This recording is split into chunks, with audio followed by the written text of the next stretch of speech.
Welcome to Leadership Moments. In every great leader's life, there are pivotal moments that shape their character, test their resilience, and awaken their vision.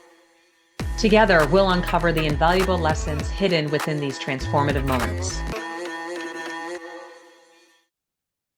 Today, our guest is Ashok Sivanand. Ashok is the CEO of Integral. Integral helps ambitious companies transform into technology-led organizations. Integral has assisted brands such as Ford, Bosch, Airstream, Rocket Companies, and Honda in developing strong product teams and delivering delightful products. Integral also facilitates Integrate Detroit, a volunteer community program to bridge the race and gender gap in Michigan's tech talent. Before Integral, Ashok was a leader at Pivotal Labs and worked in technology and product roles in manufacturing technology. Today, we are going to talk about how humility, kindness, accountability, and curiosity has shaped Ashok's career and why these philosophies can help any leader level up. Let's jump in. Hi, Ashok. Thank you so much for being a guest on our podcast today. I am super excited to hear about some of your experiences and the stories that you and I have talked about in the past.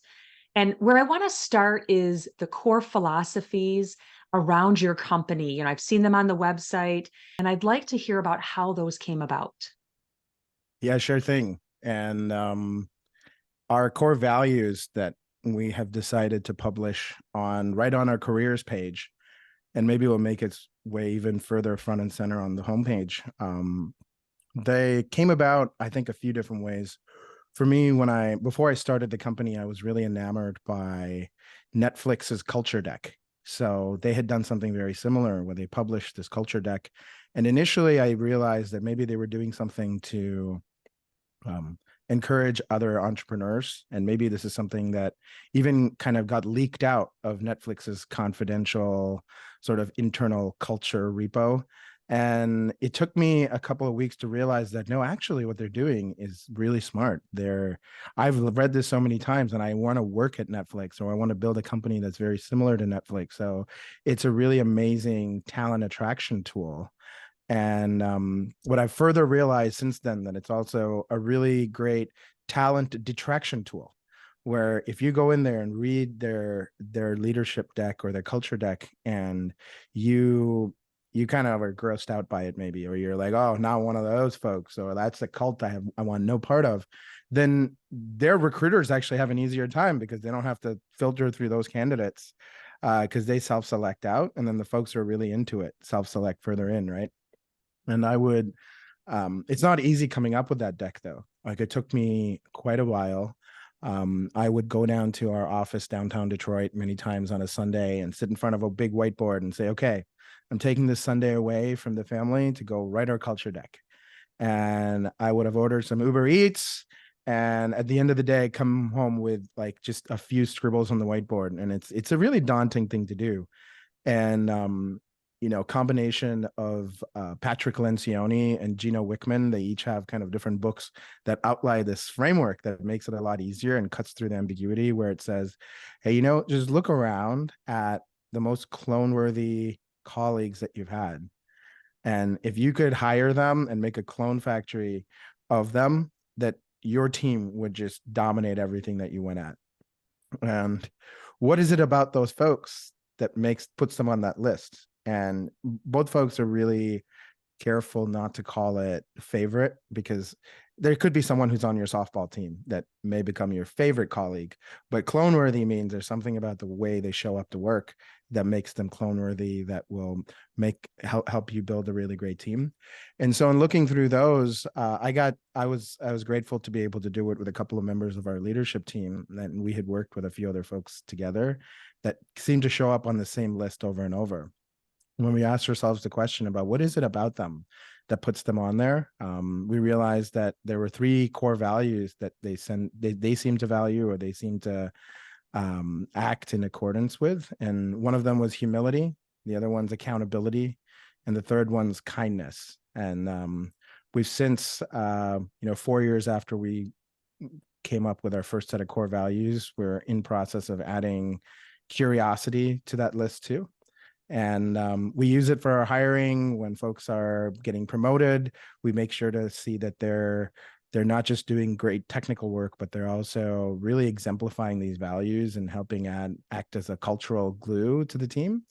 And then oftentimes you'll see a performance improvement plan too, where someone may be writing really great code or really great technical work, but they may not be working in alignment with our values, and that may be what ends up showing on their performance improvement plan, what we give them coaching on. So that's a little bit of a backstory of why that's ended up on our website. And I think our recruiting team is really happy that we decided to publish that, because similar to how I imagine the Netflix team felt, I think we've made their lives a lot easier by not having to filter out the folks who aren't a cultural fit.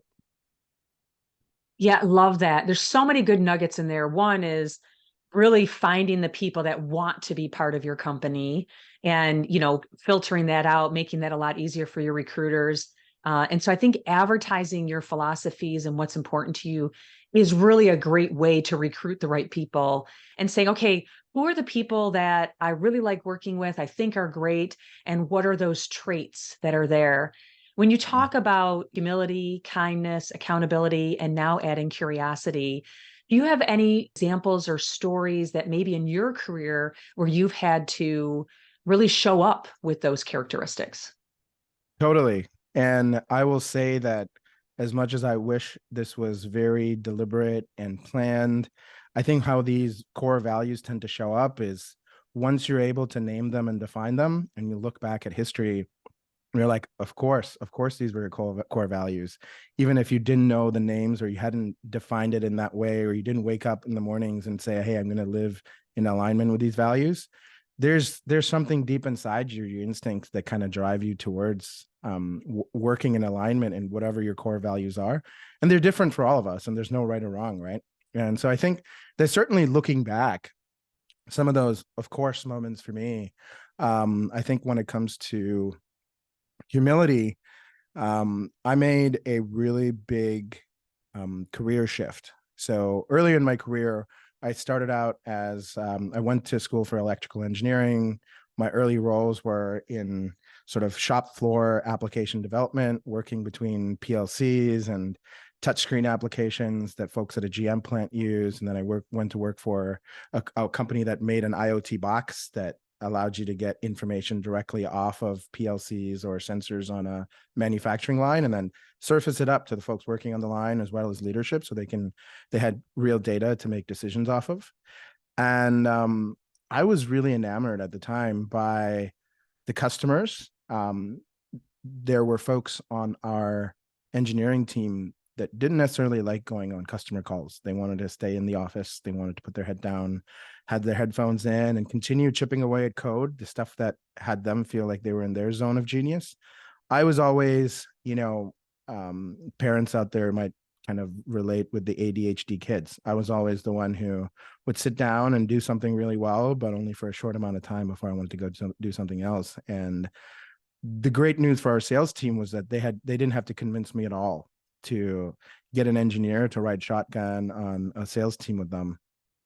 Same thing with marketing. When they were doing ideation sessions, they would want someone from the engineering team to join. And I almost became the default one.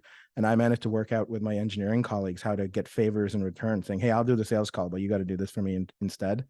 And ended up kind of chasing the money, if you will, because I realized, hey, these sales folks are making way more money than I am. And being on these sales calls with them, I don't know how much more they're capable than I am. And so I kind of went through this career shift while I was at this one startup. And I was there for 6 years. So it enabled me to give myself an MBA almost by going and convincing different bosses to take a chance on me. And I navigated myself onto the sales team. I got to go work in Europe for a year to help them establish their European sales channels and everything. And was able to lean back to my systems thinking and the engineering and knowledge of the core product a lot, but also have to learn a whole bunch of new things about what to say in meetings, how to make people feel comfortable, how to take project management skills and retune them for closing a big sales deal versus launching a big complex project, right?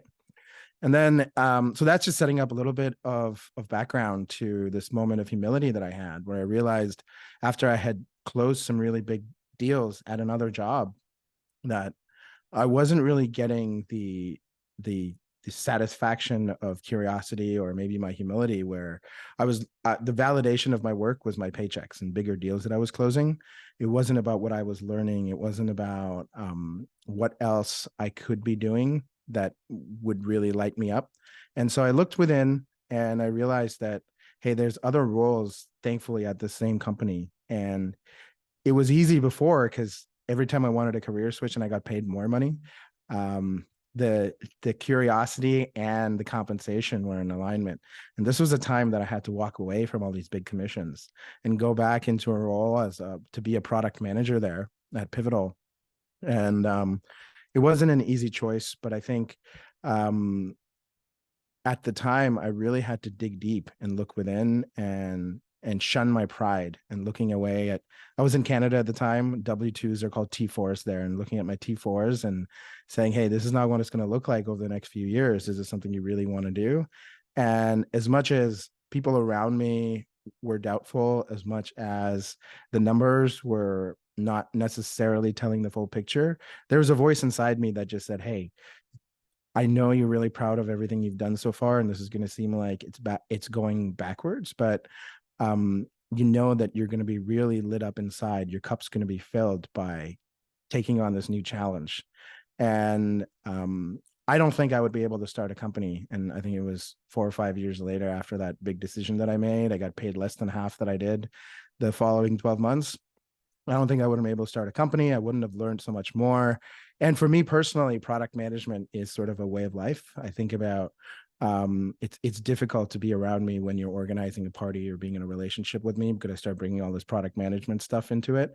But that was one I think that folks are oftentimes kind of reticent to do because it feels like a step back, but made a huge difference for me. And I think the humility is the piece that came into play in retrospect that made me focus on what's really important and realize that I'm not whole.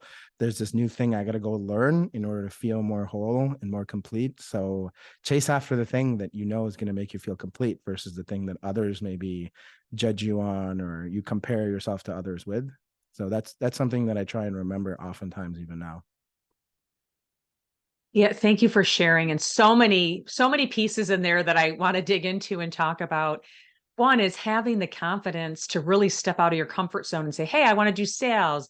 I want to go, to another country. I want to do other things. And then also really talking about taking that step back. And sometimes taking that step back might be on paper, but the reality is when you think about your career growth and your experience, it's a huge leap forward. And that's something that is very hard to do when you see it on paper. What gives you the confidence to be able to do those things? Like, how do you convince yourself to say, you know what, I do want to do some of that sales piece, or I do want to do, this different role? What are some steps that maybe you take that you could help our listeners with? Yeah, there's something I learned in the last few years called the full body yes. Is this something you've heard before? I have not. All right, I'll break it down. So it's essentially saying there are 3 different voices in your head that help you make decisions, right? And you got to get the 3 in alignment. And again, back when I made this decision, I didn't know I was doing this. In retrospect, I kind of realized that I was inadvertently, subconsciously driving toward it. And when you know the framework now, I get there a lot faster. So the full body yes is when it has to make sense for your mind or your intellect, number 1. It has to make sense for your heart or your emotions, number 2. And it has to make sense for your gut or your intuition, number 3. Right. And the more you can look inside and introspect, the more, whenever you're feeling hesitant about something, why isn't this a heck yes thing? It seems like it should be. Everyone around me feels like I'm silly for not jumping on this opportunity, but I'm hesitant for some reason. And if you can go back and say, okay, what is it? And I'll even go back to that decision so we can talk about the same example, where on the one hand, from an intellect standpoint, there were two very clear bullet points. One thing that's very clearly intellectual is anything you can put in a spreadsheet. And from a spreadsheet standpoint, I could tell that, hey, you are for sure making less money. So that is something that I knew was deterring me or detracting me from this decision. At the same time, in terms of my intellect, I was also able to write out bullet points, which also tend to be something that's more cerebral. It's harder to write down your feelings or your instincts in bullet points, right? So I was able to write down, here are all the things that I want to go learn. And that gave me a lot of clarity because I was able to validate that, okay, if you go take this job, will you actually learn these things? And the answer is yes. So that's pushing me towards the decision. And then I looked at my feelings and I realized that there was both hope and fear associated with this decision. The hope was that I would get to learn these things and I would hopefully get to feel the feelings of that I look forward to when I got to learn these things, as well as to get to do a job that get to flex on those things. And the fear was, okay, am I going to get laughed at? Is the sales team that I have gotten to work around, they're going to all laugh at me in the future. This is just a real fear that I had. Is this going to be a step back? Like, were you meant to be a sales leader in the future? And I was afraid that this was going to set me back in that career. And I was able to compare the hopes and the fears. And I'd say like, hey, you know what? If those fears came true, it's fine. Like, so what if people laugh at you? This is your career. You're the one who's accountable for it. If others laugh at you for failing at it, that's not a fear that's worth enough for you to not do the thing. So then I was able to kind of compartmentalize the fears away and focus on the hopes. And that was like the second yes. And then my instincts, this one's the hardest one for me to really define. But there was a sense in me that said, hey, like, if I had to guess how this is all going to play out, you're probably going to really love it. And even if you don't, you're going to love all the learning associated with realizing that you didn't love it. And you're going to come across being more whole and feeling more like who you truly are inside. And so I was able to kind of bring myself back to using data, looking inward, looking outward to determine that this was get myself to a full body yes. And so that's how I would say that confidence kind of came around. And also, maybe I can transition to another story here about the core values and segued in there, because the other thing that I'd done that was really helpful was that I saved up 6 months worth of salary. And this was not easy to do. I set up a bank account in a bank in Canada that didn't really have a lot of branches or great online banking. And they were really good at being able to do like a withdrawal on the day after I got paid. But in order for me to get the money out of there, I had to physically go stand in line at a branch. So none of my impulse purchases really pulled from that bank account. And when I got to 6 months, I knew that even if I lose a job, even if I try this new thing and I get fired, then you've bought yourself 6 months to go get back on your feet. And having a safety net like that, as hard as it was to get to, gives you some more like from going back to the full body yes, like on paper, number one, I knew that I had to change my lifestyle. I knew that the money going into the savings fund was going to be less, but having that 6 months of buffer allowed me to think like, hey, you've got 6 months to go figure out whether this is the right decision or not. You don't have to decide today. So that's another thing. And how I came about this was this really wonderful memory I had from one of my early jobs where one of my bosses realized he started to kind of pick up on what my spending habits were. I had a pretty nice car for someone who's my age. My weekend stories usually talked about going out and partying or going out to dinner. I went on nice vacations and stuff. And he kind of sat me down and said, hey, I have to have an uncomfortable discussion with you. And don't worry, it's not about work. Everything's fine. But I did want to point something out to you. And he pointed out what my spending habits looked to him like. He acknowledged that he may have been overstepping the boundaries of a manager and a direct. And he gave me a book. And it's a book called The Wealthy Barber that a lot of folks back in Canada know. And I think, I think it should be mandatory reading for all kids once they are in grade 8. And it might be in some schools actually in Canada. And it teaches you a lot about personal finance, the things that, some kids are privileged to have because their parents sit them down and have that conversation with. But for everyone else, there's this book, Wealthy Barber, and a lot of the disciplines that I put into place, or the exercises that I put into place, that allowed me to get that 6 months of safety net back then. It allowed me to save up enough money to bootstrap and start my own business without having to take on money from anyone else. It all came from that one book. And this was really, to me, an act of kindness that this boss took upon. And kindness, I think, oftentimes can get conflated with niceness. And if this boss wanted to be nice, he wouldn't have said anything, because there would have been too much of a discomfort between us. He ran the risk of hurting my feelings.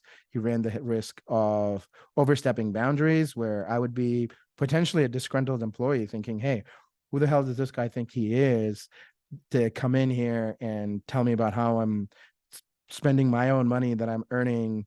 And who knows what conversation I could have had there. But he sat me down, set it up in a very kind way. And I think, for me, one aspect of kindness is candor that often gets forgotten. And so that's one of the key stories, I think, that played out. I've sent him a thank you note since, and I now look for moments when I'm around folks to do things for them that may be uncomfortable today. And it was 10 years for me before I sent him a thank you note. So it may be 10 years before this person realizes it. You may rub them the wrong way, and that's a very vulnerable act that you're doing. But if you truly believe that this is going to be better for them, and you take the additional care to communicate it in a way that they're more likely to be receptive rather than defensive about it, that's an act of kindness that I think both people will really benefit from. And we look for in folks when we hire them. We look for in folks when we're promoting them here as well, going back to our core values. So many good nuggets in there. The full body yes, I love that. The kindness versus niceness, you're absolutely right. Like, it is hard to be nice and then also make sure that you move people forward and helping them out. You can do that in a nice way. And what I try to tell people is, like, if you really care about somebody, then you will tell them the truth. You will point out the things that will help them be better. And so when people are telling you those things, it's hard to hear, but they're doing it because of the kindness and because they do truly care about you. And that ties really closely to kind of accountability and holding your team members accountable and yourself accountable. Do you have any stories or any examples of how you may do that with yourself or with others on holding accountability with your other philosophy? Sure thing. I think accountability is our value where the rubber hits the road a little bit more. Things like humility and kindness and maybe curiosity are fuel, and accountability tends to be the engine that converts that fuel into value. And accountability for us is overcoming discomfort. Accountability is showing up for yourself so you can count on yourself. It's showing up for your teammates so they can count on you, showing up for our clients, showing up for our community so we can become someone that's dependable, that they can count on. And I think one of the reasons where we may tend to have trouble with being accountable is fear. A lot of us can be perfectionists. I think this may be more so the case when you work in technical roles, where I've noticed this, albeit anecdotal, correlation between folks who really excel at doing well at technical fields tend to also be perfectionists. When you get a 96 out of 100 on the test, you're really focused on, hey, where did I lose this for? Versus, hey, you did a 96. That's really good. That fear of not being perfect, the fear of failure, tends to hold us back and can drive lethargy or lack of motivation. There was something that I can think of where I overcame a fear and developed a lot of confidence. And I think I've shown up more accountable ever since. And I was at a role at a previous job where we were working with a really, really big company. This would have been one of the biggest clients in terms of where they were on the Fortune 500 list and everything. And there were the client executives and my team's executives, and I was, in all respects, sort of one of the lower paid people in the room. We'll just call it that, right? I was also the only one who was dedicated to making sure these two things actually worked. And one of the few people in the room that kind of knew all the different dots. Everyone else, the client executives, were going to go off and go to a different meeting that was about something else. Our executives are going to go meet with a different client too, probably. And we were talking about a proof of concept. And this is something that shows up internally, externally. There's POCs all the time. And someone who's sort of straddled that line between being on the technical side and the sales side, like I mentioned before, I realized that, hey, everyone's really worried about the proof part of the proof of concept, where we want to make sure the thing works, but we don't spend enough time on the concept. Like, hey, what is it that we're proving out in the first place? And are we being accurate of making sure we're focused on the right thing? Or are we just being precise and making sure that our thing works for us the right way, but we're not asking, does this matter to the other person that we're proving this out for, right? So I had gotten to turn around proof of concepts at a previous role and really focus a lot on asking the clients what it is they're looking to prove out. And then in this room, I wasn't a speaking character, we'll call it, in the script of this meeting. Our executives were meant to be speaking to each other. And I realized at one point that, okay, gosh, I didn't plan with our team. I didn't seed to our executives that we need to clarify what is being proven here. What is the concept? And we need the client to articulate this in their words. And they're having these really high executive, sort of super high jargon conversation about things that I didn't fully understand. And at one point, something came over me, despite a lot of voices in my head saying, Ashok, don't do this. You're going to look like a fool. I stood up, even though everyone was sitting. I grabbed a whiteboard marker, and I could tell some of the other sort of middle management looking at me like, what are you doing, man? And I just kind of interrupted and said, hey, I'd really like to clarify what the success criteria here is. What is a slam dunk proof of concept for y'all? And there was even these executives that had traveled all the way to Toronto to come see us. They weren't even aligned amongst themselves. So I went from now thinking, okay, they're going to have an obvious question to, oh gosh, I got to be a facilitator. There is an alignment amongst the client executives and there's friction building amongst them. And I'm the reason for this friction. And I could see discomfort on our own executive team because, hey, you stood up, you asked this question, and I was then able to sort of facilitate amongst them the conversation and get it down to 3 bullet points that they really needed. And 3 that we would have never guessed, but 3 that we had to sort of tilt everything just a little bit on how we did things that would fit in just perfectly for us to articulate the proof part of the proof of concept now that the concept is aligned. And then 2 weeks later, we just had the entire presentation about the proof of concept results based on their own words and how everything that we showed in our service was in alignment with validating that what they needed to see, they got to see. And I had their own team actually present to them. And I think that is one of those moments where you get to overcome that fear. You show up as being someone that you can count on. I knew I had to prepare the script for this meeting 2 weeks later anyway, in terms of how did this POC go? So I was working back from my own. How am I going to work back from this outcome so that everyone else can count on me to make the best deck out there and articulate the value so that everyone involved can make the best decision, given the best information? And stood up in a room where I had no business standing up or having a whiteboard or asking a question. And I think that's one example where I sometimes feel like, even myself, I'm in a room and I'm intimidated and my imposter syndrome kicks in and my self-speak tells me that, hey, saying this thing out loud is going to have people laugh at you. You're going to ruin this. You're going to look like a fool. And kind of sensing for that and thinking, hey, there's probably a good reason why you want to ask this.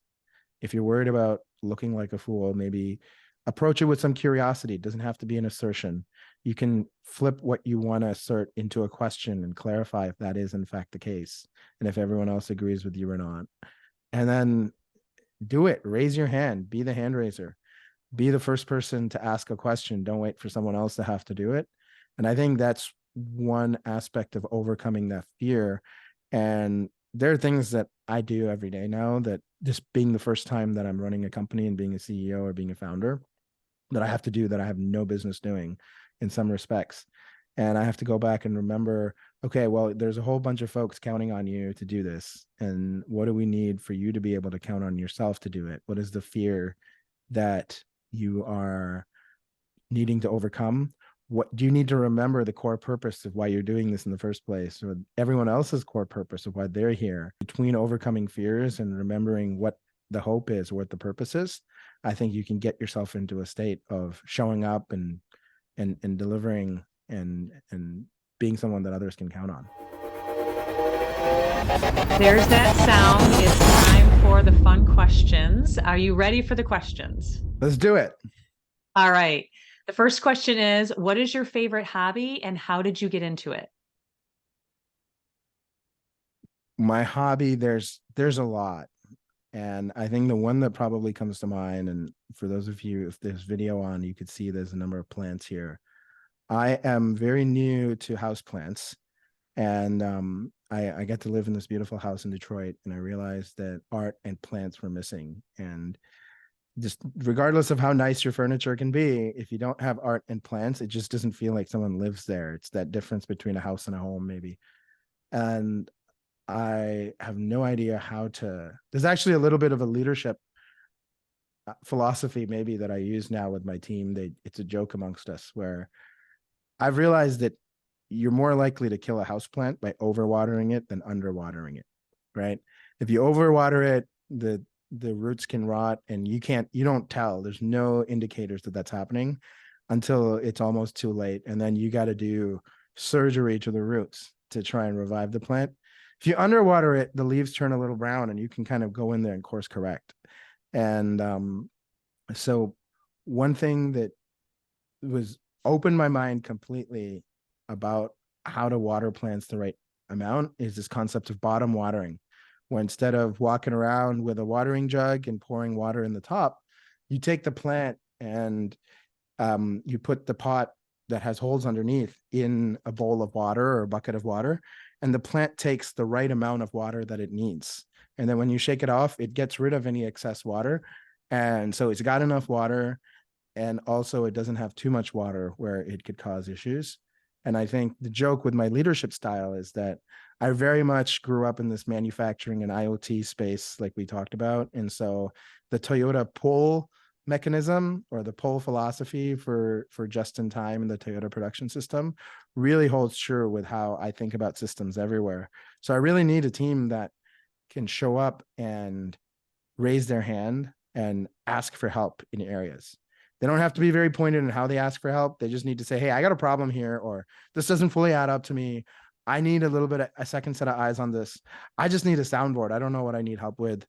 And that system works a lot better for me than myself having to go check in with everyone on my team and saying, hey, how you doing? How you doing with that thing? How do you feel about this piece over here? Where now I'm a detective, even though they fully well have the intellect and the instincts to know what stuff they've just got fully down pat and they don't even need me looking at and wasting their time, and what stuff maybe there's a little bit of uncertainty around. And if we're going to be spending some time problem solving or soundboarding something, let's just focus on this 20% of uncertainty area versus the other areas that are predictable.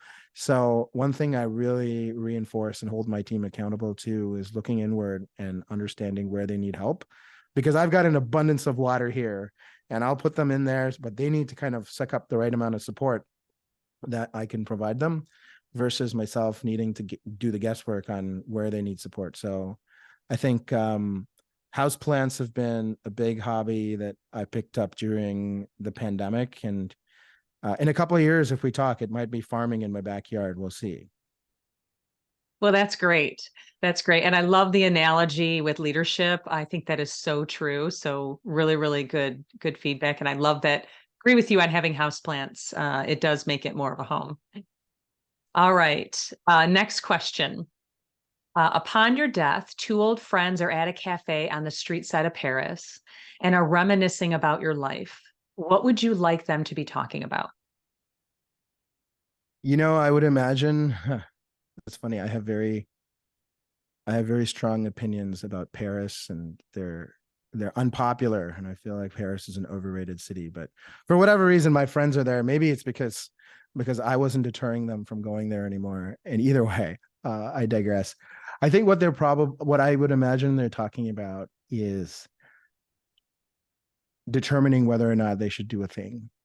And hopefully, if in my memory, they can overcome their fears and say, hey, Ashok would want us to just do the thing. Let's find a small version of the thing that we can just do where we don't lose a bunch of credibility or money or whatever it is that they're afraid of losing, and say, just Ashok would want us to chase our hope and find a small way to do the thing and start the thing. And hopefully that's an impact that I'm having around the folks around me to try the thing, find a small way to start. Love that. Love that.